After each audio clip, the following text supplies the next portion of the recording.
Hello friends, स्वागत है आप सभी का हमारे YouTube channel GK study point with clear concept में। तो फ्रेंड, आज की इस वीडियो में हम बात करेंगे हिंदी व्याकरण के अंतर्गत भाषा के अर्थ, भाषा की परिभाषा, भाषा की विशेषताएं, भाषा के प्रकार व स्वरूप के बारे में तथा साथ साथ फ्रेंड्स इस टॉपिक से संबंधित संपूर्ण तथ्यों के बारे में विस्तार से चर्चा करेंगे। तो फ्रेंड्स, वीडियो की तरफ चलने से पहले अगर आप हमारी वीडियो को लाइक कर दें, फ्रेंड्स वीडियो को शेयर कर दें। अगर आपने अभी तक हमारे चैनल को सब्सक्राइब नहीं किया, सब्सक्राइब कर लें तथा साथ साथ बेल आइकन को भी प्रेस कर लें।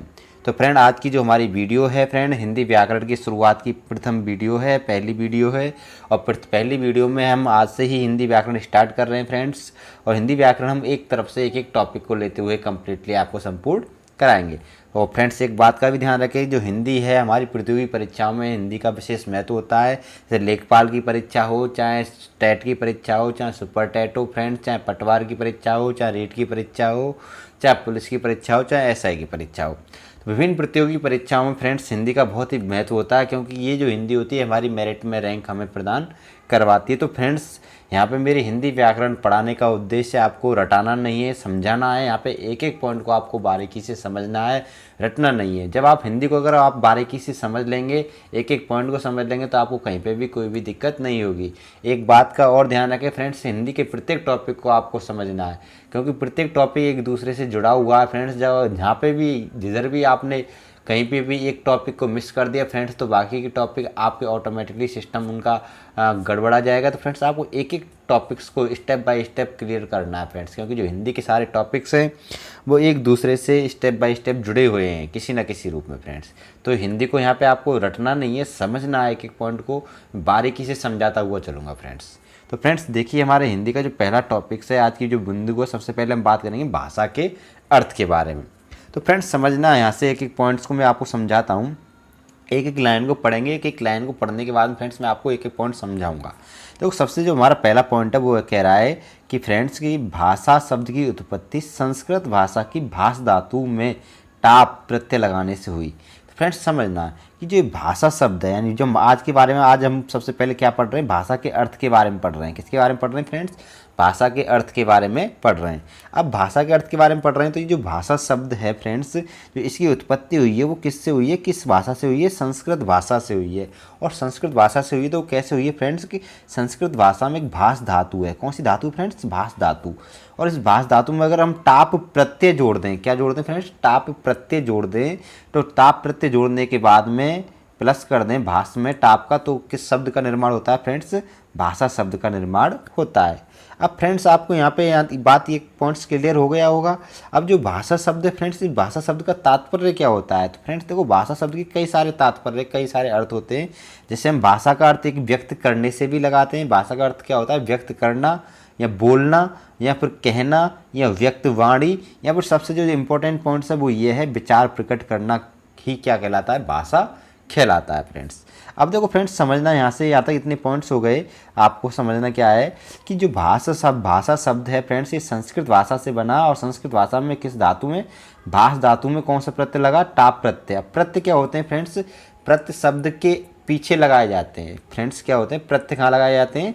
शब्द के पीछे लगाए जाते हैं। आपको एक बात याद रखना है कि प्रत्यय होते हैं फ्रेंड्स, ये हमारा शब्द होता है, ये शब्द है, तो ये शब्द के पीछे लगाए जाएंगे। उपसर्ग शब्द के आगे लगाए जाते हैं फ्रेंड्स। और जो परसर्ग होते हैं वो शब्द के मध्य में लगाए जाते हैं। तीन चीज़ होती हैं फ्रेंड्स। एक बात याद रखना कि प्रत्यय, उपसर्ग और परसर्ग। प्रत्यय का मतलब पीछे लगाए जाते हैं। किसी शब्द में पीछे जुड़कर उसके अर्थ में परिवर्तन करने वाले शब्द ही प्रत्यय कहलाते हैं। और किसी शब्द के आगे जुड़कर उसके अर्थ में परिवर्तन करने वाले शब्द क्या कहलाते हैं फ्रेंड्स? उपसर्ग। यानी उपसर्ग का मतलब होता है फ्रेंड्स, ऊ से आ याद रख लें, और प्र से क्या रख लें? प्रत्यय से पीछे याद रख लें। तो प्रत्यय जो वर्ड होते हैं वो पीछे लगाए जाते हैं, और उपसर्ग आगे लगाए जाते हैं। परसर्ग कहाँ लगाए जाते हैं फ्रेंड्स? तीन चीज़ याद रखनी है, परसर्ग, उपसर्ग, प्रत्यय। परसर्ग कारक चिन्हों को बोलते हैं। जो कारक चिन्ह होते हैं फ्रेंड्स हमारे कर्ता ने क्रम को करण से संप्रदान के लिए, इन चिन्हों को हम परसर्ग बोलते हैं। और ये शब्द के पीछे या बीच में भी हो सकते हैं। ठीक है फ्रेंड्स, तो ये शब्द के पीछे भी हो सकते हैं और शब्द के मध्य में भी हो सकते हैं, परसर्ग होते हैं। पर ये अलग शब्द के रूप में होते हैं। जैसे हम कहते हैं राम, ठीक है। तो जो प्रत्यय होगा फ्रेंड्स, तो वो जैसे राम में हम क्या करते हैं, आप प्रत्यय जोड़ देंगे तो रामा हो जाएगा, लेकिन राम ने, राम का, राम की, तो ये क्या हो गए, परसर हो गए। ठीक है फ्रेंड्स। तो बात समझें यहाँ से कि हमारे जो भाषा शब्द है, इस भाषा शब्द का अर्थ क्या होता है फ्रेंड्स, कहना, बोलना, व्यक्त, वाणी, कुछ भी। लेकिन जो सबसे ज़्यादा इंपॉर्टेंट पॉइंट्स है वो याद रखना है कि भाषा शब्द का तात्पर्य विचार प्रकट करना होता है। क्या होता है, विचार प्रकट करना होता है। ठीक है। और जो हम विचार प्रकट करते हैं फ्रेंड्स, जिस तरीके से, जिस माध्यम से करते हैं, उसी माध्यम को भाषा कहते हैं। ठीक है। हम बोलते तो हैं, बोलना तो एक हमारी प्रक्रिया है, जन्मजात प्रक्रिया है कि बोलना ये क्या है, जन्मजात प्रक्रिया होती है मानव के अंतर्गत। ठीक है। कि वो बोलेगा, जब जन्म लेगा तो व्यक्ति बोलेगा। ठीक है फ्रेंड्स, बोलेगा जरूर, वो तो क्या, जिसकी जन्मजात प्रक्रिया। लेकिन वो जिस तरीके से बोल रहा है वो क्या होता है, जिस तरीके से, मान चलो मैं हूँ, मैं हिंदी बोल रहा हूँ, बोल तो रहा हूँ, मैं हिंदी बोल रहा हूँ, लेकिन एक व्यक्ति वो अंग्रेजी बोल रहा है, अलग अलग भाषा हुई। तो जो बोलने की प्रक्रिया हमारी, वो तो हमारी जन्मजात हो गई, लेकिन जो हम यहाँ पर आगे सीख रहे हैं और जिस साधन, जिस माध्यम से हम बोल रहे हैं, वह माध्यम ही हमारा क्या कहलाएगा फ्रेंड्स, भाषा कहलाएगा। ठीक है। तो फ्रेंड्स यहाँ से समझना, मैं एक एक पॉइंट समझाऊंगा आपको कि समझने वाली बात क्या है कि देखो, भाषा शब्द है वो ये भाष धातु है फ्रेंड्स। देखो नीचे लिखा हुआ क्या है, भाष धातु है, एरो लगा, ये टाप क्या है, नीचे प्रत्यय है, और भाषा क्या है, एक शब्द है। तो भाष धातु में टाप प्रत्यय जुड़ा, यानी भाष धातु में क्या जुड़ा, टाप प्रत्यय, तो एक शब्द बना और शब्द का नाम क्या था, भाषा। ठीक है। और जो भाषा शब्द है इसका अर्थ क्या होता है फ्रेंड्स, विचार प्रकट करना, और भाष शब्द का, भाष धातु का अर्थ क्या होता है, बोलना या कहना। यहाँ तक बात समझ में आपको आ गई होगी फ्रेंड्स अच्छे से। अब फ्रेंड्स हमारे यहाँ पे आपको मन में एक समझ बात आ रही होगी कि ये धातु क्या चीज़ होती है। एक पॉइंट्स तो यहाँ से स्टेप समझ नहीं आ रहा हो, एक ये आ रहा हो, विचार प्रकट करना। ये बात आपको क्लियरिटी समझ में नहीं आई, विचार प्रकट करना भाषा का मतलब क्या होता है। देखो फ्रेंड्स, मैं दोनों चीज़ों को समझाता हूँ, विचार क्या चीज़ होती है और धातु क्या चीज़ होती है। ठीक है। धातु तो फ्रेंड्स हम क्रिया के मूल रूप को कहते हैं। किसको कहते हैं, क्रिया के मूल रूप को। और जो ये धातु शब्द है, ये क्रिया के मूल रूप को क्या कहते हैं, हम धातु कहते हैं फ्रेंड्स। बहुत इंपॉर्टेंट है, आगे के पेज में बताता हूँ मैं कि जो धातु है फ्रेंड्स, ये धातु है, ये किसे कहते हैं, क्रिया के मूल रूप को कहते हैं। इंपॉर्टेंट है फ्रेंड्स, पुलिस के पेपर में, चाहे एसआई का पेपर हो, चाहे पुलिस का पेपर हो फ्रेंड्स, चाहे आपके बीडीओ का पेपर लगा हो, तो फ्रेंड्स हर पेपर में क्वेश्चन एक दो बार रिपीट होकर पूछा गया है, इंपॉर्टेंट है, कई बार पूछा जाता है। इसको रट लो भी, याद कर लो, यहीं से ही अच्छे तरीके से समझ लो कि जो क्रिया का मूल, जो हम कार्य करते हैं और जो उसका मूल रूप होता है, उसको हम क्या बोलते हैं फ्रेंड्स, कि धातु बोलते हैं। अब ये मूल रूप क्या होती है फ्रेंड्स, आपको यहाँ पे मैं समझा देता हूँ कि मान चलो कोई चीज़ है, जैसे कि मान चलो मैंने क्या ले ली फ्रेंड्स, ये कि जैसे खाद धातु ले ली, खाद ले ली। ठीक है। अब इस खाद धातु से क्या बनेगा फ्रेंड्स, ये तो इसका मूल रूप है, इससे बहुत सारे शब्द बने, खाना बन गया, खाता है बन गया, खाते हैं बन गया, खाती है बन गया। ठीक है। तो ये सब बने किससे, ये जो जितने भी शब्द बने, खाने, खाने संबंधी जितने भी हम शब्द बनाएंगे वो सब किससे बने, खाद धातु से बने। फॉर एग्जाम्पल मान चलो मैं दूध ले लेता हूँ, क्या ले लेता हूँ फ्रेंड्स, दूध ले लेता हूँ, क्या ले लेता हूँ, दूध। अब इस दूध से फ्रेंड्स क्या बना, बाद में चल के छाछ बनी, मठा छाछ बनी, दही बना फ्रेंड्स, पनीर बना, क्रीम बनी, चॉकलेट्स भी बनी क्रीम से आगे चल के। तो इन सभी जो चीज़ें बन रही हैं, जितनी चॉकलेट बनी, केक बना, दूध का जम के क्रीम बनाई गई, केक बन गया, केक बना, क्रीम बनी, दही बना, पनीर बना फ्रेंड्स, ये जितनी भी चीज़ें दूध से संबंधित ये सब बनी। तो इनका जो मूल रूप है वो क्या है, किससे, मूल रूप तो इसका दूध ही है ना, ये दूध से ही तो आगे चल के बन रहे हैं। उसी प्रकार जिस चीज़ का मान चलो, जिससे हम बहुत सारे शब्द बना रहे हैं, लेकिन वो शब्द जिस शब्द से बन रहे हो उसको हम उस शब्द का क्या बोलते हैं, मूल रूप बोलते हैं फ्रेंड्स। ठीक है। याद रखना है आपको। तो क्रिया के मूल रूप को, यानी जो हम कोई भी कार्य कर रहे हैं और उसका जो मूल रूप, जैसे मान चलो हम क्या कर रहे हैं, खेल रहे हैं। ठीक है। क्या कर रहे हैं, खेल रहे हैं। हम क्या कर रहे हैं, पढ़ रहे हैं। हम मान के मैं पढ़ता हूँ, वह पढ़ती है, मैं पढ़ाता हूँ। तो ये जो सभी शब्द बन रहे हैं फ्रेंड्स, ये किस धातु से बन रहे हैं, पठ धातु से बन रहे हैं। किससे बन रहे हैं, पठ। इनका जो एक मूल शब्द है वो पठ है, और इस पठ से ही क्या बनते जा रहे हैं, अन्य शब्द। तो इसी प्रकार धातु क्या चीज़ होती है फ्रेंड्स, धातु वो होती है क्रिया का जो मूल रूप होता है, उसको हम क्या कहते हैं, धातु। इंपॉर्टेंट है फ्रेंड्स, बहुत मोस्ट है, याद रखना है। अच्छा, अब विचार पे आते हैं कि जो क्रिया का मूल रूप धातु है, लेकिन जो हम कह रहे हैं भाषा का अर्थ क्या होता है, विचार प्रकट करना। तो विचार क्या चीज़ होती है, तो विचार फ्रेंड्स क्या होती है, विचार मनुष्य के मन की अध्वन्यात्मक इकाई को कहते हैं। ठीक है। विचार क्या होती है कि मनुष्य के मन की अध्वन्यात्मक इकाई को हम क्या कहते हैं फ्रेंड्स, विचार कहते हैं। अब फ्रेंड्स ये क्या है, अध्वन्यात्मक इकाई क्या है, अध्वन्यात्मक इकाई फ्रेंड्स वो होती है कि ऐसी आवाज़ जिसमें कोई ध्वनि नहीं होती है, ध्वनि का मतलब हमारे मन में ही, विचार कहते हैं कि मेरे मन में ख्याल आया, एक विचार आया, लेकिन वो विचार अभी प्रकट नहीं, मेरे मन में ही है, कल्पना के रूप में मैंने अंदर ही अंदर अपने मन में सोच लिया कि यार लॉकडाउन चल रहा है और लॉकडाउन में कुछ खाने को नहीं मिल रहा है, अच्छा अच्छा खाने को मिलना चाहिए, रसगुल्ले होने चाहिए, गुलाब जामुन होने चाहिए, सोन पापड़ी होनी चाहिए, ये होना चाहिए, और मान चलो बहुत से कोई लोग फास्ट फूड है, गोलगप्पे होने चाहिए, पानी पूरी। अब मेरे मन में विचार आ रहे हैं, लेकिन मैं ये बात जानता हूँ कि लॉकडाउन में चीज़ें मिलेंगी नहीं, लेकिन मैंने मन में सोचा, विचार रखा और मेरे मन में ही सीमित है। तो वो क्या है, मेरे मन की अध्वन्यात्मक इकाई है, आवाज़ नहीं कर रही लेकिन मन में शांति की तरीके से वो प्रकट हो रही है। ठीक है फ्रेंड्स, तो इसी को हम क्या कहते हैं, विचार कहते हैं। जैसे हम कैसे अध्वन्यात्मक, अध्वन्यात्मक शब्द को अगर तोड़ें तो आ प्लस ध्वनि प्लस आत्मक बना। ठीक है फ्रेंड्स, आ का मतलब क्या होता है, नहीं, ध्वनि का मतलब क्या होता है फ्रेंड्स, आवाज़, और आत्मक का मतलब होता है मन का भाव, यानी मन का ऐसा भाव जिसमें आवाज़ नहीं होती, उसको हम क्या कहते हैं फ्रेंड्स, विचार कहते हैं। ठीक है, क्या कहते हैं, विचार, यानी मनुष्य के मन का ऐसा भाव जिसमें आवाज़ नहीं होती। अब जैसे मान चलो ये लड़का है फ्रेंड्स, ये बॉयज है, अब इसके मन में क्या विचार चल रहा हो, ये प्रश्नवाचक चिन्ह लगा हो, किसी को नहीं पता, मेरे मन में कोई बात चल रहा हो दूसरा थोड़ी जान पाएगा, तो ये मेरे मन के तो विचार है, मैंने अपने मन में रखा। इधर ये लड़की है, इसके मन में कोई विचार चल रहा है, अब क्या विचार चल रहा है, मान चलो इसने इस लड़की को देखा, इस लड़की के मन में क्या विचार चला, और इस लड़की ने लड़के को देखा, इसके मन में क्या विचार चला, लेकिन इन दोनों ने अभी तक एक दूसरे को प्रकट नहीं किया है। जब तक एक दूसरे को प्रकट नहीं करते तब तक तो ये क्या है फ्रेंड्स, विचार हैं, क्या है, विचार हैं। लेकिन इनके मन के जो भाव हैं वो अगर ये इसको बता दे और उसके मन के भाव ये इसको बता दे, प्रकट कर दे, तब जाके क्या बन जाएंगे फ्रेंड्स, भाषा बन जाएगा। क्या बन जाएगा, भाषा। तो यहाँ तक फ्रेंड्स धातु समझ में आई आपको, विचार समझ में आ गया, पॉइंट्स क्लियर हो गए। तो याद रखना फ्रेंड्स, धातु और विचार क्या चीज़ें हैं, ये दोनों इंपॉर्टेंट हैं, परीक्षाओं की दृष्टि से मोस्ट है। मैं आपको बहुत कई बार बता रहा हूँ, समझ लेना अच्छे से। क्रिया के मूल रूप को क्या कहते हैं, धातु। मनुष्य के मन की अध्वन्यात्मक इकाई, यानी ऐसी इकाई जिसमें आवाज़ नहीं होती। मैं फ्रेंड्स बहुत अच्छे से समझा रहा हूँ, आपको समझना ज़्यादा है, यहाँ पे रटना कम है। जब आप समझ जाएंगे तो आप वैसे ही याद हो जाएगा आपको। मैं कई चीज़ों को बार बार रिपीट करके भी बोल रहा हूँ, जिससे आप बार बार सुनेंगे तो याद वैसे ही हो जाएगा फ्रेंड्स। ठीक है, नेक्स्ट उसके बाद देखिए फ्रेंड्स, अब मैं उसी टॉपिक से, जो लड़का लड़की है, मान चलो ये गर्ल्स है, क्या है, एक गर्ल्स है एक लड़का है, इन दोनों ने एक दूसरे को देखा फ्रेंड्स। अब इन दोनों के मन में, इसके मन में भी एक विचार आया, वो उसके मन में ही है, और उसके मन में भी क्या आया, एक विचार आया। ठीक है, चाहे नहीं आया, इसी के मन में आया विचार। अब इसके मन में विचार आया, लेकिन इसने, इसके मन में क्या विचार आया, इस लड़की को इसने देखा, उसके मन में आया कि लड़की अच्छी है, सुंदर है, इससे मेरी शादी हो जाए तो अच्छी बात है, मुझे इससे शादी के लिए प्रस्ताव रखना चाहिए, ऐसा इसके मन में विचार आया। लेकिन जब तक इसके मन में रहा तब तक तो वो क्या रहा, विचार रहा, यानी मन की अध्वन्यात्मक क्या ये रही। लेकिन जब इसने इस लड़की के सामने जाकर ये कहा कि आप मुझसे शादी करोगी, ठीक है, तो इस लड़की ने भी क्या कहा, ठीक है, इस लड़की ने भी जवाब दिया, इसने कहा कि नहीं, मेरी शादी कहीं और तय हो चुकी है, मैं आपसे शादी नहीं कर सकती। अब क्या हो गया, इसने अपने विचार बताए और उसने भी अपने इसको विचार बताए, तो यहाँ पे क्या हुआ, विचारों का लेन देन हुआ या संप्रेषण हुआ। लेन देन, विचारों के लेन देन, या लेन देन को ही संप्रेषण कहते हैं, आदान प्रदान को हम क्या कहते हैं फ्रेंड्स, संप्रेषण। ये हमारी साइकोलॉजिकल भाषा में, शिक्षण विधियों में, हिंदी की शिक्षण विधियों में बहुत पूछा जाता है फ्रेंड्स कि संप्रेषण क्या होता है। संप्रेषण का मतलब होता है कम्युनिकेशन, यानी आदान प्रदान, एक तरीके से हम कह सकते हैं फ्रेंड्स। हमारे मन में कोई विचार हो, अगर उनका हम आदान प्रदान कर रहे हो तो उसी को हम संप्रेषण कहते हैं।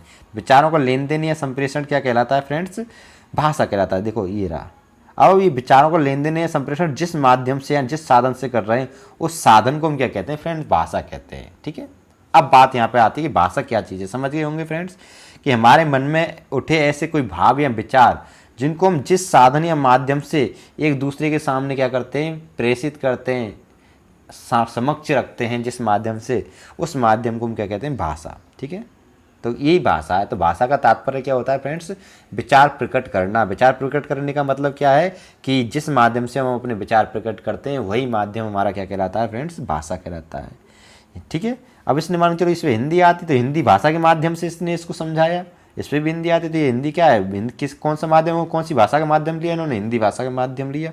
तो जिस माध्यम से, उसी माध्यम को उन्होंने क्या कहा, भाषा का। अगर इन पे भाषा, इस पर इंग्लिश है, इसको इंग्लिश आती है, इसको हिंदी आती है, दोनों का अलग अलग भाषा, ये हिंदी में से कुछ बोलेगा और ये इंग्लिश में से कुछ बोलेगा, दोनों कुछ समझ में नहीं आएगा। तो यहाँ पे क्या हुआ, विचारों का लेन देन नहीं हुआ, तब इनकी क्या है, भाषा संप्रेषण नहीं होता, तो भाषा भी नहीं होती। ठीक है फ्रेंड्स, ये बात याद रखनी।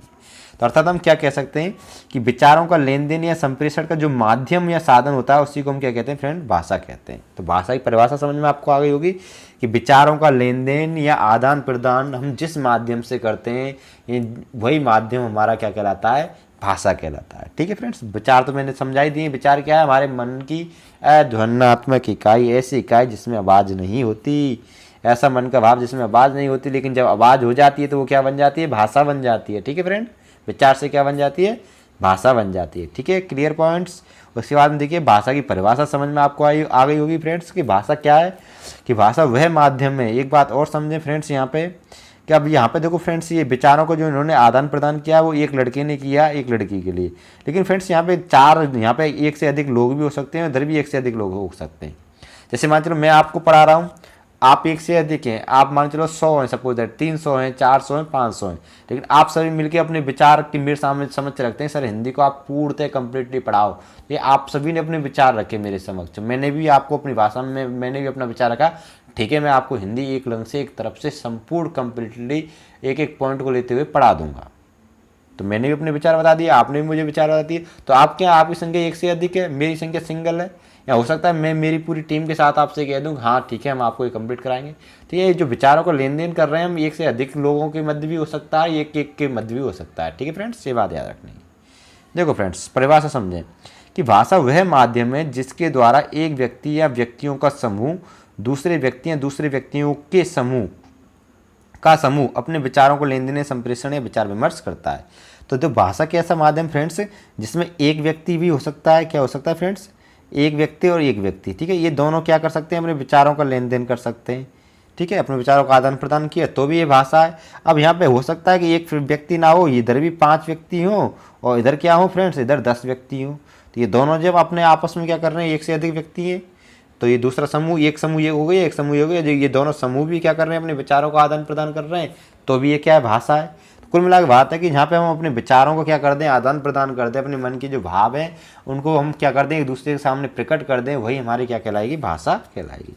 कामता प्रसाद गुरु ने के अनुसार देखो परिभाषा दी है इनकी। ये जो परिभाषा है फ्रेंड्स कई बार पूछी गई है, इंपॉर्टेंट है, ये परिभाषा याद रखें। कैसी परिभाषा है, कामता प्रसाद गुरु ने दी है। बोली भाषा वह माध्यम है जिसके द्वारा हम विचारों को क्या करते हैं, विनिमय करते हैं। विनिमय का मतलब लेन देन। ठीक है फ्रेंड्स, विनिमय का मतलब क्या है यहाँ पे, लेन देन। तो कामता प्रसाद गुरु ने क्या परिभाषा दी है भाषा की, कि भाषा वह माध्यम है जिसके द्वारा हम विचारों को क्या करते हैं, विनिमय करते हैं। विनिमय का मतलब लेन देन करते हैं। तो यहाँ विनिमय का मतलब क्या है फ्रेंड्स, लेन देन करना। तो क्लियर हुआ। अब भाषा मेरे हिसाब से आपको अच्छे से समझ में आ गई होगी। मैं एक बार रिपीट कर देता हूँ। भाषा शब्द भाष धातु से बना, किससे बना फ्रेंड्स, भाषा शब्द भाष धातु से बना है। और भाष धातु में कौन सा प्रत्यय जोड़ा, टाप प्रत्यय जोड़ा, और टाप प्रत्यय जोड़ने से भाषा बना। और ये किस भाषा से लिया गया, संस्कृत भाषा से। और भाषा शब्द का तात्पर्य क्या होता है फ्रेंड्स, एक बात याद रखिए, भाषा शब्द का तात्पर्य विचारों का लेन देन या आदान प्रदान ही क्या कहलाता है, भाषा कहलाता है। अभी विचार क्या होते हैं, विचार मन की ऐसी अध्वन्यात्मक इकाई होती है, या मन के ऐसे भाव होते हैं जिनमें कोई आवाज़ नहीं होती। और धातु क्या चीज़ होती है, धातु क्रिया के मूल रूप को कहते हैं। तो ये 4-5 पॉइंट है फ्रेंड्स, याद रखना, पेपरों में बहुत पूछे जाते हैं, बहुत ही ज़्यादा इंपॉर्टेंट हैं आपके लिए। ठीक है, नेक्स्ट अगला पॉइंट्स देखिए फ्रेंड्स, क्लियर करें। अब उसके बाद में नेक्स्ट अगला जो टॉपिक है फ्रेंड्स वो है हमारी भाषा की विशेषताएं। इंपॉर्टेंट है, विशेषकर जो आप सुपर टेट की तैयारी कर रहे हैं, जो स्टूडेंट या टेट की तैयारी कर रहे हैं, या सी टेट की, सबसे ज़्यादा सुपर टेट और सी टेट के लिए इंपॉर्टेंट है। याद रखना, सी टेट में तो बहुत खासकर इस टाइप के क्वेश्चन पूछे जाते हैं कि निम्न में से भाषा के संबंध में कौन सा कथन सत्य नहीं है, निम्न में से कौन सा कथन सत्य है, इस टाइप के क्वेश्चन पूछे जाते हैं। एक एक पॉइंट को समझें फ्रेंड्स कि भाषा की विशेषताएँ बहुत इंपॉर्टेंट हैं, याद रखना है भाषा की विशेषताएँ क्या हैं फ्रेंड्स। तो सबसे पहली विशेषता के बारे में पढ़ेंगे, भाषा क्या है, अर्जित संपत्ति है। पहला पॉइंट सबसे ज़्यादा इंपॉर्टेंट है, ये जीके में भी पूछा जाता है, हिंदी में भी पूछा जाता है। याद रखना है भाषा क्या है फ्रेंड्स, अर्जित संपत्ति है। क्या है फ्रेंड्स, अर्जित संपत्ति। देखो फ्रेंड्स, अर्जित संपत्ति है। अब ये जो भाषा है, ये अर्जित संपत्ति का मतलब क्या होता है कि भाषा को हम क्या करते हैं, वातावरण से अर्जित करते हैं, सीखते हैं फ्रेंड्स। लेकिन अगर हम कहें बोलना फ्रेंड्स, ये जन्मजात संपत्ति है। यानी ये बालक जन्म लेगा तो वो बोलेगा, क्या करेगा, बोलेगा, वो तो उसको जन्मजात शक्ति है, उसकी जन्मजात पावर है, उसको जन्म से ही मिली है। लेकिन जो वो जिस माध्यम में बोल रहा है, जिस तरीके से बोल रहा है, जिस भाषा में बोल रहा है, तो वो भाषा क्या करेगा, वो समाज से सीखेगा। मान चलो एक हिंदू परिवार में जन्मा है, हिंदी परिवार में जन्मा है, तो वो हिंदी भाषा का प्रयोग करेगा। वो इंग्लिश अंग्रेजी परिवार में जन्मा है तो अंग्रेजी भाषा का प्रयोग करेगा। और अगर वो चाइनीज परिवार में जन्मा है तो चीनी भाषा का प्रयोग करेगा। तो इस प्रकार भाषा क्या हो जाएगी फ्रेंड्स, अर्जित संपत्ति होगी, जिसको वो अपने समाज से क्या करता है, अर्जित करता है, सीखता है। वो जिस समाज में जन्म लेता है, मान चलो वो एक शिक्षित समाज में जन्म लिया तो शिक्षित भाषा का प्रयोग करेगा। एक उसने आवारा गुंडों के परिवार में जन्म लिया तो उसकी भाषा भी गुंडों जैसी शैली होगी। वो अपने समाज से, अपने माहौल से क्या करता है, भाषा को अर्जित करता है। इस प्रकार भाषा क्या होगी फ्रेंड्स, अर्जित संपत्ति होगी। दूसरी बात, भाषा अनुकरण के द्वारा सीखी जाती है। एक बात याद रखना, घर में अगर सभी तू तड़ाके से बात कर रहे हैं, गाली दे के बात कर रहे हैं, तो जो बालक होगा वो भी जैसे ही सुनेगा वो वैसे ही बोलेगा। ठीक है, तो भाषा क्या है, अनुकरण से सीखते हैं। हम ये मान चलो मातृभाषा होती है, बच्चा है, बच्चों को आप खिला रहे हो तो वो आप माँ माँ ला करके खिला रहे हो, तो बच्चा भी सीधे ला मामा वर्ड सीखेगा। आप बच्चों को आप अंग्रेजी शुरू से सिखाएंगे तो वो अंग्रेजी सीखेगा, वो अनुकरण करेगा आपका, जैसा आप बोलोगे वो अनुकरण करेगा। उसके जो कान है जैसे जैसे बड़ा होता जाएगा फ्रेंड्स, वो उसके कान जो जो सुनते जाएंगे वो उन्हीं को क्या करेगा, आगे चल के बोलेगा। आप बच्चों को डेली इंग्लिश सुनाइए, जब शुरुआत बच्चा है तो अंग्रेजी ही बोलेगा आगे चल के। ठीक है फ्रेंड्स, ये बात याद रखनी है। तो याद रखें, भाषा क्या है, अनुकरण के द्वारा सीखी जाती है। 2 पॉइंट समझ में आ गए कि भाषा अर्जित संपत्ति है, दूसरा पॉइंट भाषा अनुकरण के द्वारा सीखी जाती है। उधर भाषा एक सामाजिक प्रक्रिया है, वही है मैंने अभी बताया फ्रेंड्स, जो अर्जित संपत्ति में बताया था कि भाषा समाज के द्वारा सीखी जाती है। किससे, समाज से। तो सामाजिक प्रक्रिया है फ्रेंड्स भाषा, क्या है भाषा। अब उसके बाद में फ्रेंड्स जो अगला नेक्स्ट पॉइंट है वो ये है हमारा कि जो भाषा है वो क्या फ्रेंड्स, एक सामाजिक प्रक्रिया है। सामाजिक प्रक्रिया का मतलब क्या है फ्रेंड्स, कि सामाजिक प्रक्रिया का मतलब है कि भाषा को हम समाज के माध्यम से सीखते हैं। सामाजिक प्रक्रिया, हम जिस समाज में रह रहे हैं उसी समाज की प्रक्रिया में जो भाषाएं बोली जा रही हैं, जो लैंग्वेज का प्रयोग किया जा रहा है, जो तौर तरीके अपनाए जा रहे हैं बोलने के, उन्हीं तौर तरीकों को क्या करते हैं, हम अपनी भाषा शैली में अपनाते हैं। ठीक है, तो इस प्रकार भाषा एक सामाजिक प्रक्रिया है। दूसरा, भाषा का कोई अंतिम स्वरूप नहीं होता है, क्योंकि भाषा का अंतिम स्वरूप इसलिए नहीं होता फ्रेंड्स, ये बात ध्यान रखना कि भाषा का कोई अंतिम स्वरूप है ही नहीं है। भाषा बनती रहती है, बिगड़ती रहती है। आज नई भाषा बनी, आज कल कोई भाषा। मान चलो हम ही डेली नित्य नए शब्दों का निर्माण करते रहते हैं। हिंदी में क्या होता है कि हम खुद ही बैठे बैठे नए नए शब्दों का निर्माण करते रहते हैं, नई नई भाषाएं बनती रहती हैं, शब्दों का टूटना फूटना रहता है और उस प्रकार नई नई भाषाएं बनती रहती हैं। तो भाषा का कोई एक स्वरूप नहीं है। अगर भाषा का एक स्वरूप होता फ्रेंड्स, तो भाषा शुरुआत में मान चलो आज से 10 साल पहले जो बोली जा रही थी वही भाषा आज बोली जा रही थी, लेकिन धीरे धीरे क्या हो रहा है, शब्दों का चेंजिंग हो रही है, भाषा में क्या मिलावट होती जा रही है। पहले शुद्ध संस्कृत थी, शुद्ध संस्कृत से क्या हो गया, पाली आ गई, पाली से प्राकृत आ गई, प्राकृत से अपभ्रंश आ गया, अपभ्रंश से अवहट्ट आ गया, अवहट्ट से हिंदी आ गई फ्रेंड्स। अब हिंदी से क्या हो गया फ्रेंड्स, अब अंग्रेजी और हिंदी का मिक्स हो गया है, आधे वर्ड अंग्रेजी के आधे वर्ड हिंदी के। अब यही नहीं पता चलता है कि अंग्रेजी बोल रहा है हिंदी बोल रहा है। तो इस प्रकार भाषा का कोई अंतिम स्वरूप नहीं है, भाषा बदलती रहती है, यानी परिवर्तनशील है। तो दूसरा जो अगला पॉइंट वो यही है, भाषा परिवर्तनशील है, भाषा बदलती रहती है। अब कैसे बोली जा रही है, लेकिन आगे चल के इसी भाषा में और चेंजिंग आएगी, क्योंकि आपने देखा होगा भाषा संस्कृत से पाली बनी, पाली से प्राकृत में आई, प्राकृत से अपभ्रंश में आई, अपभ्रंश से अवहट्ट में, अवहट्ट से हिंदी में, और अब भी क्या हो गया फ्रेंड्स कि अब भी जो ये भाषा है, ये भाषा अब भी क्या है कि अब भी एक। अब उसके बाद में देखो फ्रेंड्स, नेक्स्ट अगले जो पॉइंट है हमारे, यहाँ तक ये 5 पॉइंट क्लियर हुए। एक पहला पॉइंट क्या है, भाषा अर्जित संपत्ति है, भाषा अनुकरण के द्वारा सीखी जाती है, भाषा सामाजिक प्रक्रिया है, भाषा का कोई अंतिम स्वरूप नहीं है, भाषा परिवर्तनशील है। 5 पॉइंटों को याद कर लेना फ्रेंड्स। उसके बाद जो अगला पॉइंट्स हैं फ्रेंड हमारे वो ये है कि भाषा का मानक स्वरूप होता है। क्या होता है, मानक स्वरूप। हाँ, भले ही भाषा चेंज होती रहती है फ्रेंड्स, बदलती रहती है, पर उसका क्या मानक स्वरूप होता है। यानी मानक स्वरूप का मतलब जैसे आ अनार है फ्रेंड्स, तो ये आ ही रहेगा। मान चलो हम क्या बोलते हैं, मान चलो हम ये कह दें फ्रेंड्स के कि जैसे मान चलो हमने कह दिया काला रंग है, क्या है, काला है। अब इसको हम काले को काड़ा कह सकते हैं, काड़ा। ठीक है, काड़े को काना कह सकते हैं हम, क्या कह सकते हैं, काना। लेकिन जो इसके जो वर्ड है फ्रेंड्स वो हमारी वर्णमाला से ही लिए जा रहे हैं, जो वर्णमाला के जो मानक वर्ण है वो उसी से लिए जा रहे हैं। इस वजह से हम कह सकते हैं कि भाषा का क्या है, एक मानक स्वरूप होता है। हम ऐसे नहीं लिख सकते, हमने ऐसे लिख दिया कि के ए और ए ना, काना, तो ये क्या गलत वर्ड है, ये आधा अंग्रेजी के हो गया, आधा हिंदी के हो गया, ये मानक स्वरूप नहीं है। भाषा का मानक स्वरूप होगा, मानक स्वरूप का मतलब होता है कि जो वर्णमाला हिंदी की है उसी वर्णमाला में ही वर्ड होंगे, लेकिन उन वर्डों को हम कुछ उल्टे सीधे तरीके से लिख सकते हैं, लेकिन जो मानक स्वरूप होगा वही होगा। आ का आ ही होगा, आ को इसी तरीके से लिखा जाएंगे, आ को हम किसी दूसरे तरीके से नहीं लिखेंगे, इसी प्रकार। ठीक है, याद रखना है कि भाषा की क्या होती है, मानक स्वरूप होता है और एक अपना अलग से लिखने का क्या होता है, ढंग होता है, और उसी ढंग में वो लिखी जाती है। उस ढंग को हम लिपि भी कहते हैं, याद रखना फ्रेंड्स। ठीक है, तो भाषा की क्या होती है, एक अपनी एक लिपि होती है। क्या होती है फ्रेंड्स, नेक्स्ट अगला पॉइंट है, लिपि होती है। ठीक है, और उस लिपि को हम क्या कहते हैं, उस भाषा को लिखने का ढंग। जैसे मान चलो हम अंग्रेजी है वो ए बी लिखी, तो ये क्या रोमन लिपि हो गई। हिंदी है वो आ नार आम से लिखा जाता, तो ये क्या हो गई, हमारी देवनागरी लिपि हो गई। तो इसी प्रकार एक भाषा को जो लिखने का ढंग होता है उसको क्या कहते हैं, हम लिपि कहते हैं। तो याद रखना है कि भाषा का क्या होता है फ्रेंड्स, एक मानक स्वरूप होता है, भाषा की अपनी एक लिपि होती है, और भाषा को लिखने का क्या होता है, एक ढंग होता है, वो लिपि कहलाता है। ठीक है फ्रेंड्स, दूसरी बात एक और याद रखनी है कि भाषा का स्वरूप क्या होता है, कठिन से सरल की तरफ चलता है। ठीक है फ्रेंड्स, ये बात रखना है। अब मान चलो आप पे हिंदी बिल्कुल नहीं आती, आपको हिंदी बिल्कुल नहीं आती फ्रेंड्स, आप एक टॉपिक सीख जाएंगे तो आपको दूसरे टॉपिक को सीखने में थोड़ी आसानी रहेगी। जब 2 टॉपिक सीख जाएंगे तो तीसरे को और आसानी रहेगी। लेकिन धीरे धीरे जब अपने 5 टॉपिकों को सीख लिया तो 6वें टॉपिक को सीखने में आपको बहुत जल्दी रहेगी। इसी प्रकार ध्यान रखना फ्रेंड्स, याद रखना, एक ही जब टॉपिक समझते जाएंगे बाद में आपको जो और टॉपिक होंगे उन टॉपिकों को समझने में बहुत आसानी रहेगी। मैं इसी वजह से आपको स्टार्टिंग से 0 बेस से लेकर एक एक पॉइंट समझाता हुआ जा रहा हूँ फ्रेंड्स। आपको कुछ भी नहीं छोड़ूंगा, मैं आपको एक एक पॉइंट क्लियर करा दूंगा। बस आपको ध्यान लगाकर यहाँ पे एक एक पॉइंट क्लियर करना है, रटना नहीं है, समझना है एक एक पॉइंट। ठीक है, तो फ्रेंड्स जो भाषा होती है वो कठिन से सरल की तरफ होती है। हमारी शिक्षण विधियाँ होती हैं उनमें कठिन से सरल की ओर ये आती शिक्षण विधि है।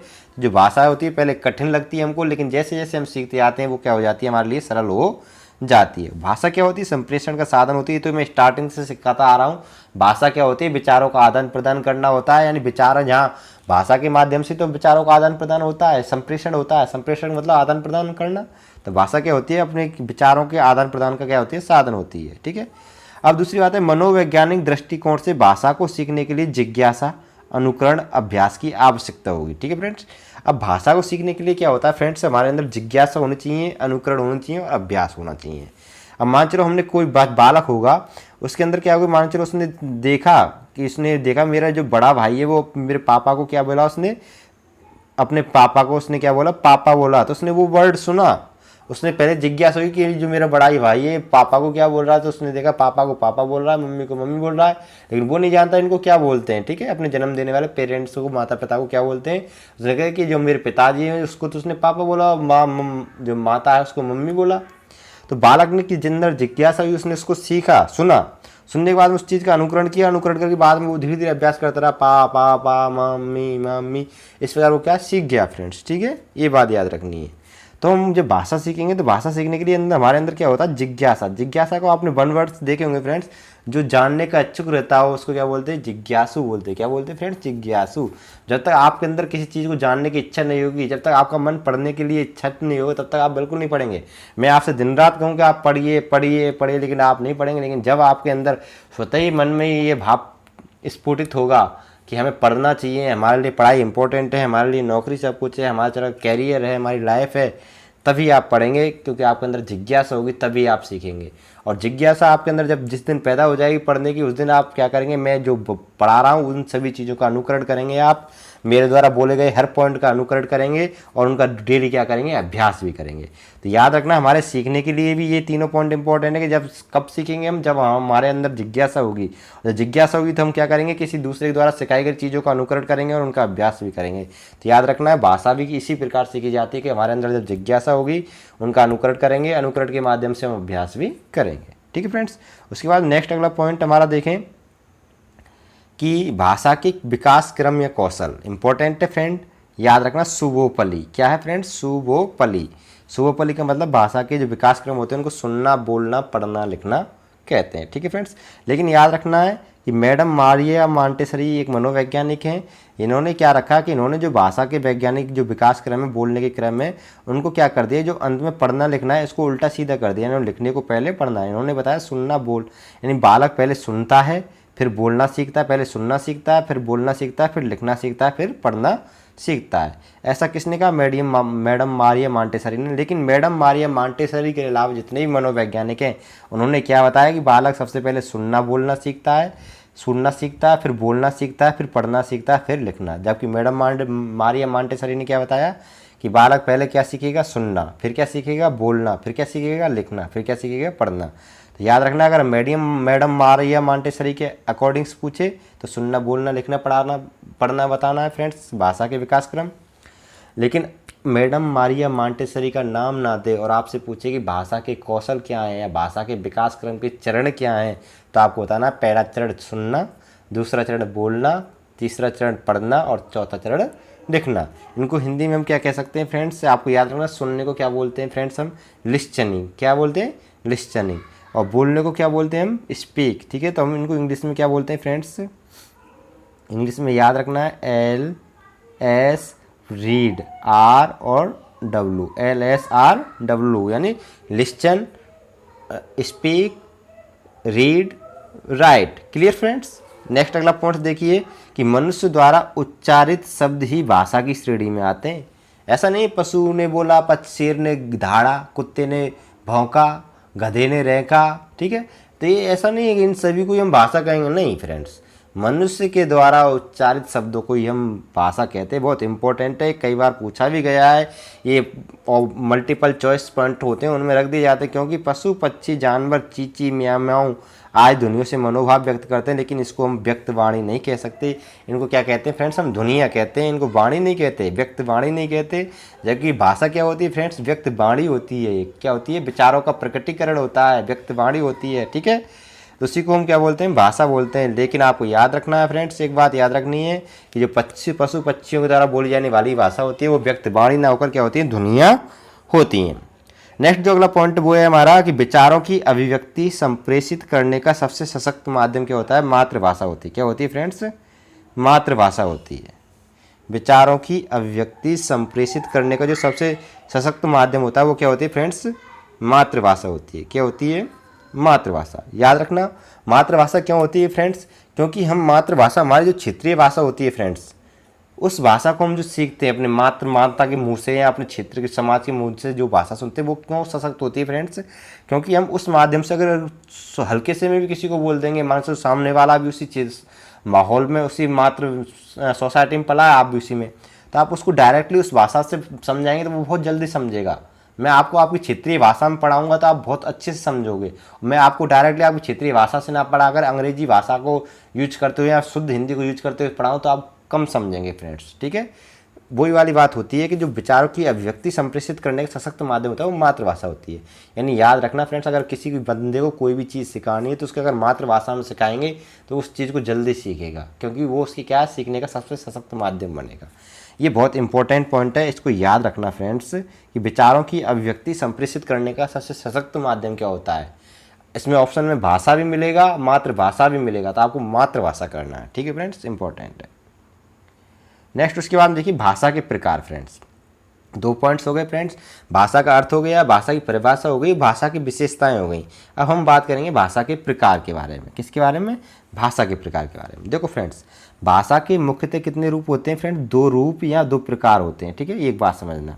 लेकिन कुछ विद्वानों ने भाषा के 3 प्रकार भी माने, ठीक है। और कौन कौन से फ्रेंड्स, देखो जो पहले जो 2 रूप हैं जो माने जाते हैं वो मुख्यतः ये माने जाते हैं, मौखिक और लिखित, ठीक है।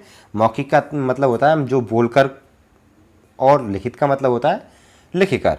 और सांकेतिक जो तीसरा, अन्य जो विद्वानों ने जो तीसरा प्रकार माना वो अन्य प्रकार ही होता है सांकेतिक इशारों के माध्यम से। अब देखो फ्रेंड्स, इसको क्या है, भाषा का प्रकार या रूप नहीं मानते हैं ज़्यादातर, कुछ विद्वान मानते हैं, लेकिन ज़्यादातर हमारे हिंदी के विद्वान इसको भाषा का प्रकार या रूप नहीं मानते। क्यों नहीं मानते, क्योंकि हम भाषा के जो सांकेतिक होते हैं, इशारे होते हैं, उन इशारों का माध्यम क्या होता है फ्रेंड्स, मान लो चलो मैं आपके लिए कोई एक इशारा करूं, उस इशारे का मतलब ये है नहीं है कि आप सभी लोग सेम ही अर्थ निकालो। मैं मान चलो कोई इशारा करता हूँ, मैं आपको अंगूठा दिखाता हूँ, तो अंगूठा दिखाने का मतलब ये नहीं, बहुत से लोग डन मानेंगे, बहुत से लोग ये मानेंगे कि सर कुछ नहीं है, कुछ सर का मतलब ये है कि कुछ नहीं मिलेगा, बहुत से लोग ये मानेंगे सर ने कहा कि सब कुछ कंप्लीट हो गया है। ये चीज़ क्यों होती है, ठीक है। तो मान चलो अंगूठा भी दिखाया मैंने आपको, संग इशारा किया अंगूठे के माध्यम का, तो उसका मतलब ये नहीं है, बहुत से लोग उसका मतलब लायक भी समझेंगे, बहुत सा मतलब क्या समझेंगे, सब कुछ ठीक हो गया, बहुत से लोग कुछ समझेंगे। तो ये इस वजह से इसको क्या है, एक भाषा का सही माध्यम नहीं माना गया, किसको, सांकेतिक भाषा को, कि इशारों के माध्यम को क्या है, भाषा के प्रकार नहीं माना। भाषा के प्रकार केवल किसको माना गया, मौखिक और लिखित को। फिर भी देखो फ्रेंड्स, सांकेतिक भाषा का प्रयोग होता है। जैसे मान चलो एम्पायर है, मैच हो रहे हैं, तो एम्पायर अपने इशारों के माध्यम से क्या कर रहा है फ्रेंड्स, अपने जो भी पॉइंट होते हैं जो समझा देता है कि आउट है, कि छक्का लगा, कि चौका लगा, जो भी निर्देश होते हैं इशारों से ही बता देता है, ठीक है फ्रेंड्स। जैसे मान चलो यातायात की पुलिस होती है, तो जैसे लाल उसने बत्ती दिखाई तो गाड़ी को रुकने का हो गया, ऑर्डर हो गया, ग्रीन बत्ती दिखाई, उसने लाइट दिखाई तो चलने का ऑर्डर हो गया। तो ये क्या है, इशारों के माध्यम से काम हो रहे हैं यहाँ पे, तो यहाँ पे सभी लोग समझ रहे हैं। तो कुछ सांकेतिक भाषा पॉइंट्स ऐसे होते हैं जिनका सभी लोग सही एक ही अर्थ निकालते हैं, लेकिन कुछ सांकेतिक पॉइंट्स ऐसे होते, सारे ऐसे होते हैं फ्रेंड्स जिनका लोग 10-10 अर्थ निकाल लेते हैं, फिर भाषा का प्रकटीकरण सही ढंग से नहीं हो पाता है। तो कुल मिला के हम कह सकते हैं भाषा के मुख्यतः 2 रूप होते हैं, कौन से, मौखिक और लिखित, यानी बोलकर और लिखकर। लेकिन वैसे कुछ विद्वानों ने 3 भी माने, जो तीसरा कौन सा माना, सांकेतिक। अब जो सबसे इंपॉर्टेंट पॉइंट है जो परीक्षा में पूछा जाता है वो ये थर्ड पॉइंट है, याद रखना फ्रेंड्स कि मौखिक भाषा को भाषा का मूल रूप, भाषा का आदिम रूप, भाषा का आरंभिक रूप माना जाता है। ठीक है, लिखना तो फ्रेंड्स अभी सीखा हमने, लिखना पढ़ना, लेकिन बोलना मानव ने जब से पृथ्वी पर मानव का जन्म हुआ है, हम कह सकते हैं प्लास्टियोसिन काल, जहाँ पे मानव यानी पाषाण काल में जब से मानव ने अपना विकास यानी मानव जो धरती पर आया, प्लास्टियोसिन काल में मानव का जन्म हुआ था फ्रेंड्स, जिसको अभी नूतन युग बोलते हैं। उस काल से ही मानव क्या है, मौखिक यानी बोलना सीखा, उसने बोल रहा है, तब से ही बोल रहा है। तो ये क्या है, भाषा का मूल रूप। पहले उसने बोलना सीखा फ्रेंड्स, ठीक है, सबसे पहले तो उसने सुनना सीखा, उसने प्रकृति को सुना, फिर क्या उसने बोला फ्रेंड्स। ठीक है, याद रखना। तो उसके यार भाषा में सबसे पहले उसने जो बोला फ्रेंड्स, फिर अपनी तरफ से जो विचार प्रकटीकरण किया तो बोल कर किया उसने। ठीक है, सामने वाले ने सुना, फिर उसने भी बोला। तो ये क्या है, हमारी भाषा का मूल रूप है। कौन, मौखिक भाषा। याद रखना फ्रेंड्स, ये तीनों पॉइंट पूछे जा चुके हैं सी टेट में। ठीक है फ्रेंड्स, सी टेट में और रीट में, यूपी टेट में कई जगह क्वेश्चन पूछे गए हैं। भाषा का मूल रूप किसे कहते हैं, मौखिक भाषा को। भाषा का आदिम रूप किसे कहते हैं, मौखिक भाषा को। भाषा का आरंभिक रूप किसे कहते हैं, मौखिक भाषा को। आदिम रूप का मतलब जब से आदमी का जन्म हुआ, मनुष्य का जन्म हुआ, तब से जो जिस रूप में वो अपने विचारों का आदान प्रदान कर रहा है वो क्या है, मौखिक रूप। ठीक है फ्रेंड्स, स्टार्टिंग में व्यक्ति ने अपने विचारों का आदान प्रदान किससे किया था, मौखिक भाषा में किया था। ठीक है फ्रेंड्स, क्लियर पॉइंट्स। नेक्स्ट अब देखो एक एक पॉइंट पढ़ते हैं। मौखिक भाषा, सबसे पहले पढ़ेंगे भाषा के प्रकार। मौखिक भाषा कि वह भाषा जिसमें एक व्यक्ति तो बोलता है और दूसरा व्यक्ति क्या है, सुनता है और अपने विचारों को अभिव्यक्त करता है, तो वो भाषा क्या कहलाती है, मौखिक भाषा। ठीक है, तो मान चलो हम कह सकते हैं कि एक व्यक्ति है फ्रेंड्स, ये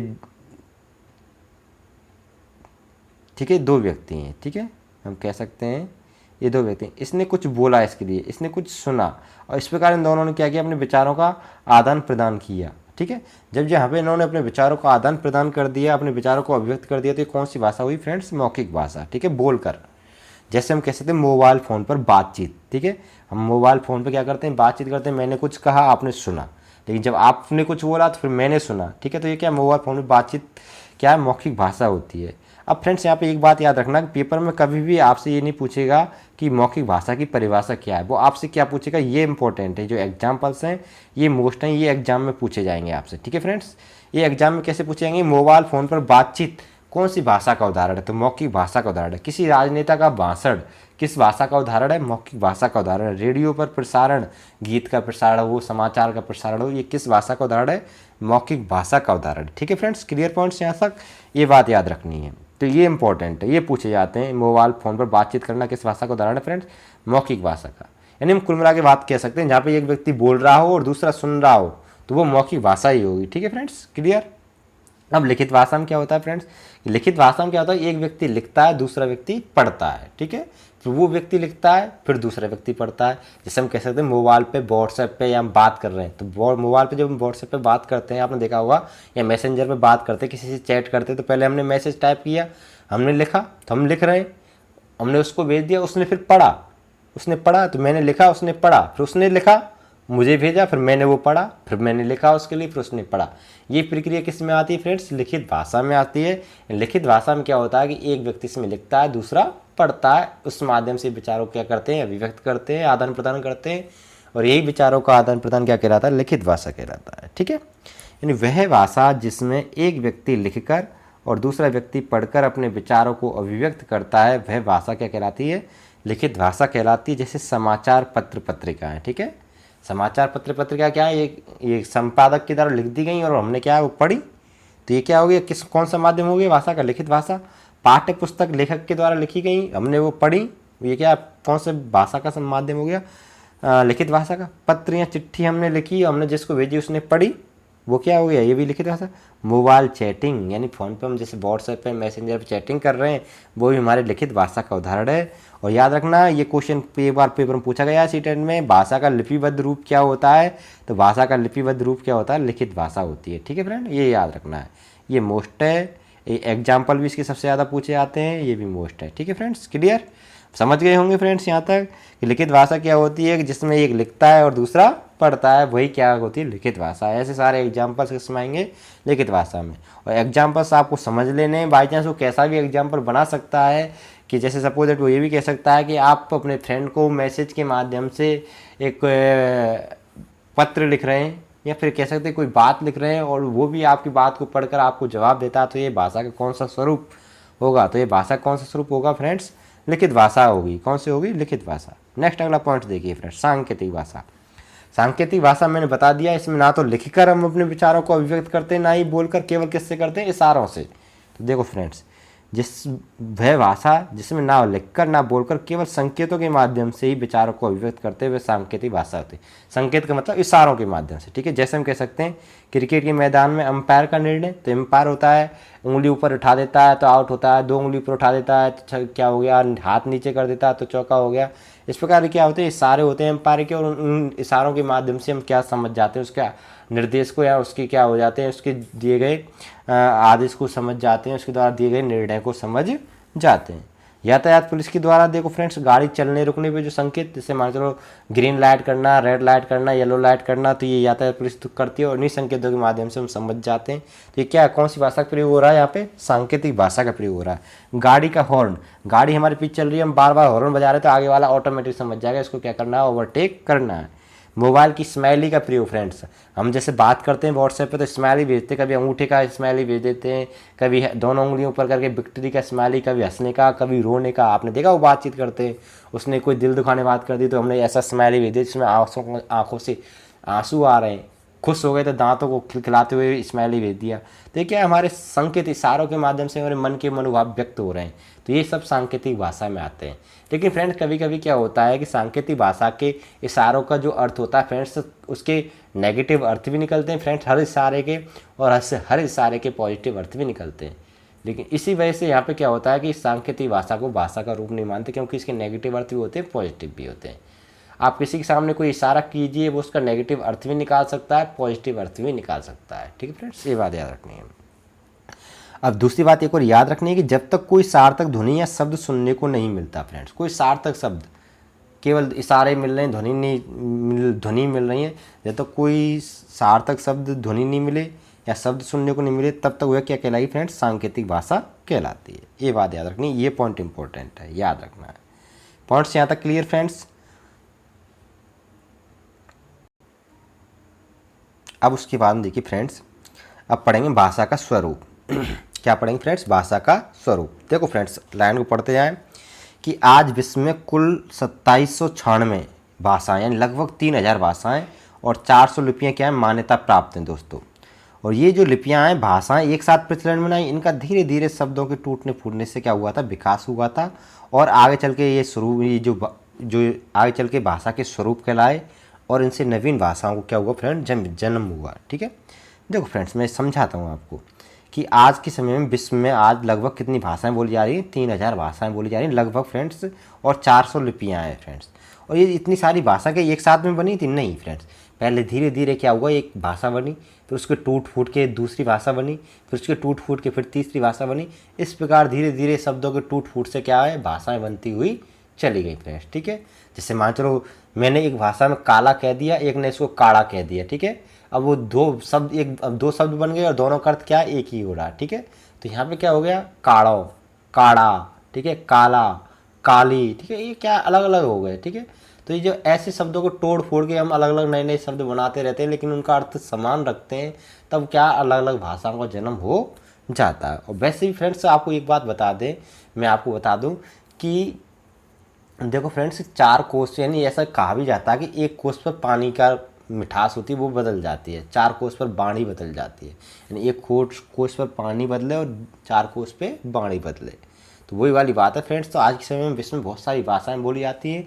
आप 4 कोस चलिए, 4 कोस आगे आपको भाषा के कुछ ना कुछ शब्दों का हेर फेर मिल जाएगा, फिर उससे और आगे चलिए, उसको आपको थोड़ा और फिर और मिल जाएगा। मान चलो सपोज दैट मैं राजस्थान में रह रहा हूँ इस समय, तो राजस्थान में आप पूर्वी राजस्थान में जाइए, पश्चिमी राजस्थान में जाइए, पश्चिमी राजस्थान में आपको मारवाड़ी राजस्थानी मिलेगी, पूर्वी राजस्थान में आपको मेवाती ब्रज मिलेगी, दक्षिणी राजस्थान में चले जाएंगे तो आपको मेवाड़ी मिलेगी, बांगड़ी मिलेगी, ठीक है फ्रेंड्स।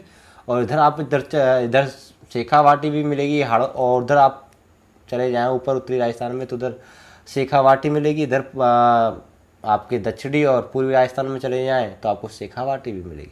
तो क्या है फ्रेंड्स, राजस्थान में भी भाषाओं क्या जगह जगह, जयपुर में चले जाएँ ढूंढाड़ी मिलेगी, तो भाषाओं क्या चेंजिंग होती रहती है, ठीक है फ्रेंड्स। तो ये क्या है? बदलाव ही भाषाओं का स्वरूप होता है, ठीक है फ्रेंड्स, याद रखना है।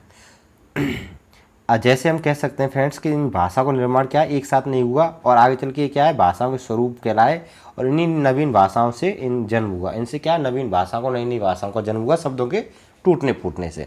जैसे हम कह सकते हैं पहले कुमार है, अब ये कुमार शब्द किस में ना, संस्कृत में, लेकिन इसको हमने हिंदी में क्या बोल दिया, कुंवर। ठीक है। ओपियम शब्द ये यूनान का है, लेकिन इसको हमने हिंदी में क्या बोला, देसी भाषा में क्या बोला, अफीम। लैंटर्न शब्द है अंग्रेजी भाषा का, लेकिन हमने अपनी देसी भाषा में इसको लालटेन ही बोल दिया और ये नया शब्द बन गया नई भाषा के में। जैसे जाएगा फारसी भाषा का शब्द है, लेकिन अपनी भाषा में, देसी भाषा में इसको हम जगह बोलने लग गए। ठीक है फ्रेंड। लीचू चीनी भाषा का शब्द है, लेकिन अपनी देसी भाषा में इसको लीची बोला तो ये अलग भाषा का शब्द बन गया। ठीक है फ्रेंड। इस प्रकार क्या हो गए, भाषा के नए नए शब्द बने। अब हम दूसरी बात देखें कि भाषा के स्वरूप क्या होते हैं फ्रेंड्स। तो भाषा के स्वरूप यही होते हैं कि जिनसे भाषा के नए नए रूप बने उनको हम भाषा के स्वरूप कहते हैं। और भाषा के 4 स्वरूप होते हैं। एक होता है फ्रेंड्स बोली, दूसरा साहित्यिक भाषा, तीसरी राजभाषा और चौथी राष्ट्रभाषा।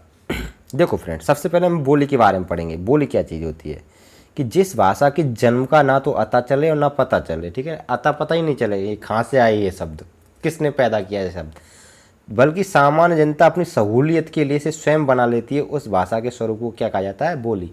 जैसे मान चलो अंग्रेजी का लैंटर्न शब्द आया, अब उस लैंटर्न शब्द को सामान्य जनता को बोलने में क्या हो रही है, दिक्कत हो रही है। या फिर हम कह सकते हैं कि जो शिक्षित वर्ग है अंग्रेज थे वो लैंटर्न बोलते थे, लेकिन जो अनपढ़ लोग थे, जो सामान्य जनता थी, वो अंग्रेजी बोलना नहीं जानती थी। उसने लैंटर्न की जगह क्या सुना, लैंटर्न, कुछ ऐसा सुन लिया और उसको उसने धीरे धीरे लैंटर्न, लालटेन ऐसे बोलने लग गए। जैसा उन्होंने सुना उनको वैसे ही बोलने लग गए अपनी सहूलियत के लिए कि ये लालटेन है भाई। मान चलो आपको कोई वर्ड नहीं आता और आप किसी के मुंह से वो सुन लेते हैं, आप जैसा सुनोगे उसको वैसा ही तो बोलोगे। चाहे आपने गलत सुना तो गलत ही बोलोगे। तो वो अंग्रेज हैं वो उसको लैंटर्न बोल रहे हैं, लेकिन जो सामान्य जनता ने उनसे क्या सुना, उसको लालटेन सुना तो उन्होंने लालटेन बोला। तो वो देशज भाषा बन गई, वो उनकी अंग्रेजी भाषा बन गई। इस प्रकार क्या हुआ कि बोलियों का जन्म हुआ था फ्रेंड। ठीक है। सामान्य जनता के माध्यम से ऐसे शब्दों को अता पता नहीं, जैसे सुन लिया वैसे ही बोल दिया, उन्हीं को हमने क्या कहा फ्रेंड्स, बोली का। और हमारे भारत में लगभग फ्रेंड्स 600 से 700 बोलियाँ विद्यमान हैं। कितनी, जैसे हम ब्रजभाषा, अवधी, बुंदेली, मगही, भोजपुरी, अंगिका। ये एक बार पेपर में पूछा गया है। अंगिका बिहार की बोली है। कहाँ की बोली फ्रेंड्स, बिहार की है। मगही भोजपुरी भी बिहार की बोली है। बुंदेली बुंदेलखंड की है। अवधी अवध क्षेत्र की है। ब्रजभाषा अपने ब्रज क्षेत्र की है। ठीक है फ्रेंड्स। बोली को हम देशज भी कहते हैं, क्योंकि ये देशज का मतलब होता है ये देसी लोगों के, सामान्य जनता के द्वारा बनाई गई भाषा होती है बोली। ठीक है फ्रेंड्स। देशज होती है देश के देश में या क्षेत्रीय समूह में बनाई हुई भाषा होती है। ठीक है फ्रेंड्स। नेक्स्ट उसके बाद देखिए साहित्यिक भाषा क्या होती है कि साहित्यिक भाषा क्या होती है फ्रेंड्स। साहित्यिक भाषा यही जो देशज भाषा होती है, हमारी बोली होती है, इसी का विकसित रूप होती है फ्रेंड्स। मान चलो ये बोली धीरे धीरे बहुत बड़े सीमित एक क्षेत्र में बोली जाने लगे, और इसमें क्या, इसी बोली में फिर क्या, सब लोगों की सहूलियत के लिए क्या लिख दिया जाए, व्याकरण भी लिख दिया जाए और कुछ रचनाएं भी कर दी जाए, तो ये क्या है, साहित्यिक भाषा बन जाती है। ठीक है। जैसे जिस भाषा का स्वरूप बोली से विकसित होकर अपने व्याकरण, अपने आप को क्या कर लेता है, व्याकरण सम्मत बना लेती है वह भाषा। यानी जिस भाषा के अपने नियम व शर्तें हों, व अपने व्याकरण के साथ साथ कुछ साहित्यिक रचनाएं हुई हों, तो उसे साहित्यिक भाषा कहते हैं। मैंने बात समझा दी। मान चलो जो बोली है, जैसे मान चलो ब्रज भाषा है, अब ये ब्रज क्षेत्र में बोली जा रही है, लेकिन ये धीरे धीरे पूरे ब्रज क्षेत्र की ये क्या हो गई, क्षेत्रीय भाषा हो गई। ठीक है फ्रेंड्स। क्या हो गई, क्षेत्रीय भाषा हो गई पूरे ब्रज क्षेत्र की। अब यहाँ क्षेत्रीय भाषा हो गई, तो अब इसी क्षेत्रीय भाषा होने से इसी ब्रज भाषा में, इसी भाषा में क्या कर दी गई, रचनाएं कर दी गई। क्या कर दी गई, रचनाएं। अब ये ब्रज भाषा बोली नहीं रही, अब जब रचनाएं हो गई, व्याकरण बन गया, ग्रंथ लिख दिए गए, तब जाके अब क्या बन गई, ये साहित्यिक भाषा बन गई। तो हम कह सकते हैं अब ये साहित्यिक, जैसे अवधी है, खड़ी बोली है, अंग्रेजी साहित्यिक भाषा है। इस भाषा को, जो साहित्यिक भाषा क्या कहते हैं, व्याकरणिक भाषा भी कहते हैं फ्रेंड, मानक भाषा भी कहते हैं, सुधरी भाषा भी कहते हैं, सुथरी भाषा भी कहते हैं, परिनिष्ठित भाषा भी कहते हैं। कह सकते हैं बोली के जो शब्द होते हैं उनमें थोड़ा सुधार कर देते हैं, इस वजह से उसको सुधरी भाषा, मानक भाषा भी कह सकते हैं, व्याकरणिक भाषा, सुधरी भाषा, परिनिष्ठित भाषा कहते हैं। इंपॉर्टेंट है, पूछा भी गया है कि किस भाषा को परिनिष्ठित भाषा कहते हैं, एक बार पेपर में पूछा जा चुका है। तो किसको कहते हैं, साहित्यिक भाषा को परिनिष्ठित भाषा कहते हैं। ठीक है फ्रेंड्स। नेक्स्ट उसके बाद में देखो राजभाषा। राजभाषा क्या क्या होती है फ्रेंड्स, कि वह भाषा, राजभाषा देखो फ्रेंड्स, वह भाषा होती है जिस भाषा में हमारे संपूर्ण संवैधानिक कार्य किए जाते हैं, संवैधानिक या प्रशासनिक कार्य किए जाते हैं, उसको हम क्या कहते हैं, राजभाषा। जैसे हम कह सकते हैं किसी देश की सरकार द्वारा अपने कामकाज, शासन प्रशासन व एक राज्य से दूसरे राज्य के मध्य पत्र व्यवहार जिस भाषा में किया जाता है उसे हम क्या कहते हैं, राजभाषा। ठीक है फ्रेंड्स। हमारी भारत की सरकार के द्वारा हम जिस भाषा में जो भी हमारे संविधान के जो भी आदेश पारित होते हैं, जो भी नियम अनुच्छेद लागू होते हैं जिस भाषा में, उसी भाषा को हम क्या कहते हैं, अपनी राजभाषा कहते हैं। और भारत में हिंदी को क्या है, राजभाषा दर्जा प्राप्त है तथा साथ साथ में अंग्रेजी भाषा को भी राजभाषा होने का गौरव प्राप्त है। याद रखें फ्रेंड्स, एक राष्ट्र की एक राजभाषा होती है, लेकिन हमारे संविधान में ये भी नियम है कि एक से अधिक राजभाषाएं बन सकती हैं। ठीक है, तो हमारे भारत के जो संविधान है उसमें मुख्यतः जो राजभाषा होने का दर्जा प्राप्त वो हिंदी को है, लेकिन हिंदी के साथ साथ अंग्रेजी को है। बाई चांस अगर कोई काम हम हिंदी में नहीं कर सकते हैं, वो अंग्रेजी में करना अनिवार्य है, तो हम उसको दूसरी राजभाषा अंग्रेजी में कर सकते हैं, लेकिन ये कम होता है। सबसे ज़्यादा काम किस में होता है, हिंदी में। इस वजह से हिंदी को राजभाषा का दर्जा प्राप्त है, लेकिन साथ साथ में अंग्रेजी को भी राजभाषा होने का गौरव प्राप्त है। ये बात याद रखना है, इंपॉर्टेंट पॉइंट है फ्रेंड्स। ठीक है, नेक्स्ट उसके बाद देखो फ्रेंड्स, अगला पॉइंट है राष्ट्रभाषा। कि किसी भी देश की कुल जनसंख्या का, राष्ट्रभाषा क्या होती है कि किसी भी देश की कुल जनसंख्या का 60 से 70% जनसंख्या जिस भाषा को प्रयोग में लेके आती हो, व्यवहार में लाती हो, पूर्णतः समझती हो, वह भाषा क्या होती है, राष्ट्रभाषा होती है। तो राष्ट्रभाषा बात मतलब क्या होता है, मान चलो किसी देश है उसमें 100% जनसंख्या है और 100% जनसंख्या में लगभग 60 से 70% जनसंख्या एक ही भाषा को बोलती हो और समझती हो, तो वह भाषा क्या होगी, वो उस देश की राष्ट्रभाषा कहलाती है। ठीक है फ्रेंड्स। अब देखो फ्रेंड्स, हमारी जो भारत है, भारत में लगभग 84% लोग किस भाषा को बोलते हैं फ्रेंड्स, 84% लोग फ्रेंड्स हिंदी को जानते हैं और समझते हैं। इस प्रकार भारत की राष्ट्रभाषा हिंदी हो सकती है, लेकिन हिंदी को क्या है, राजभाषा होने का दर्जा प्राप्त है। यानी कुल मिला के कह सकते हैं हमारे भारत की कोई भी राष्ट्रभाषा नहीं है, केवल राजभाषा है, और वो राजभाषा क्या है फ्रेंड्स, हिंदी है। हाँ, अगर आपसे कोई पूछे कि राष्ट्रभाषा होने का दर्जा किस भाषा को हो सकता है, तो हिंदी ही एकमात्र ऐसी भारत की भाषा है जिसको हम राष्ट्रभाषा भी कह सकते हैं। ठीक है फ्रेंड्स, क्लियर फ्रेंड्स। हो सकती है राष्ट्रभाषा, हिंदी को मान सकते हैं, लेकिन हिंदी है नहीं, हिंदी क्या है, राजभाषा है, भारत की कोई भी राष्ट्रभाषा नहीं है। अगर लेकिन हैसियत कौन रखती है हिंदी के, भारत की राष्ट्रभाषा होने की हैसियत कौन रखती है, हिंदी। ठीक है फ्रेंड्स, क्लियर पॉइंट्स। अब पढ़ेंगे हम भाषा परिवारों के बारे में। किसके बारे में फ्रेंड्स, भाषा परिवारों के बारे में।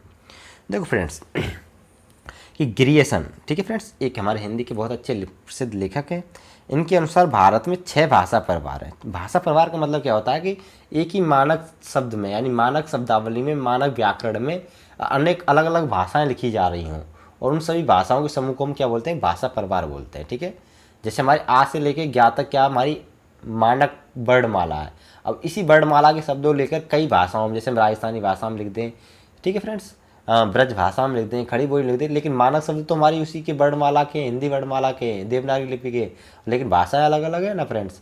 तो उसी इन सभी भाषाओं के समूह को हम क्या बोलेंगे, एक परिवार बोलेंगे। लेकिन जहाँ मानक शब्द बदल जाए, जैसे अंग्रेजी में ABCD आ जाए, तो यह मानक शब्द बदल गए, आ से ए हो गया, तो ये अलग परिवार हो गया।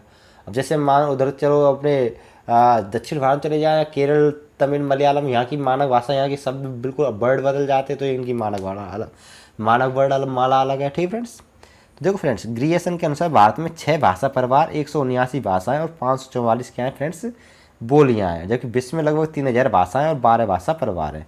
तो फ्रेंड्स याद रखना कि ग्रियर्सन के अनुसार विश्व में कितने भाषा परिवार माने गए, 12 भाषा परिवार माने गए, जबकि भारत में कितने माने गए, 6 भाषा परिवार माने गए। ठीक है फ्रेंड्स, भारत में कितने भाषा परिवार माने गए, 6 भाषा परिवार। ठीक है, तो भारत की जो भाषा परिवार है वो कौन से 6, देखो सबसे पहले इंपॉर्टेंट है, ये 2 परिवार सबसे ज़्यादा इंपॉर्टेंट है, इन्हीं को याद रखना है, और किसी में से नहीं पूछा जाएगा फ्रेंड्स, इसी में से पूछा जाता है। जो पूछा जाएगा क्वेश्चन परिवारों में कि उत्तरी भारत में बोली जाने वाली भाषा को क्या बोलते हैं, बहुरूपीय परिवार की भाषाएं बोलते हैं। और ये भारत की कितने प्रतिशत जनसंख्या बोलती है, भारत की 73% लोग किस परिवार की भाषा को बोलते हैं, बहुरूपीय परिवार की भाषा को बोलते हैं। यानी उत्तर भारत में, पूरे जो उत्तर भारत है फ्रेंड्स हमारा, अगर हम कह दें यहाँ पे फ्रेंड्स कि ये हमारे भारत देश का जो नक्शा है फ्रेंड्स, ये कह देते हैं हम यहाँ से,